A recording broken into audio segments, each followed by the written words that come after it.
अस्सलामुअलैकुम। प्यारे बच्चों, हम आपको आज एक लतीफ़ा कहानी सुनाते हैं। इस कहानी में, इस लतीफ़े में शैतान अपने चेलों के साथ बात कर रहा होता है।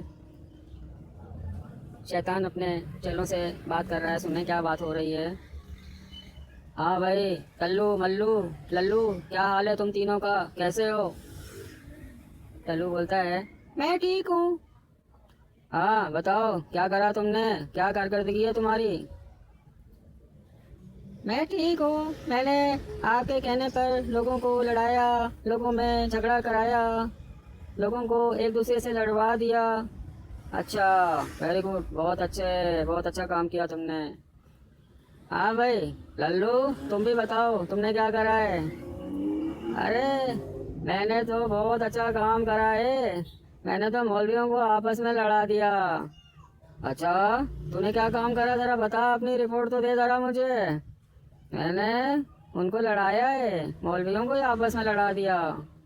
अच्छा, वो कैसे, बता तो सही, तूने करा क्या? अरे, मौलवियों को उनके प्यारे नबी सल्लल्लाहु अलैहि वसल्लम ने बोला था कि मेरी उम्मत बन के रहना, लेकिन मैंने उनमें ऐसा फसाद डाल दिया कि वो सारे आपस में ही लड़के रह गए। उनके प्यारे नबी सल्लल्लाहु अलैहि वसल्लम ने उनको बोला था कि मेरी जमात पकड़ना, मेरे फिरके में रहना, वो जन्नती है। मैंने उनको ऐसा उलझा दिया, उनको ऐसा सबक सिखला दिया, उन सब ने अपनी अपनी जमातें बना ली और नाम उस पर रख दिया कि ये रसूल पाक सल्लल्लाहु अलैहि वसल्लम की जमात है। अरे, फिर क्या हुआ?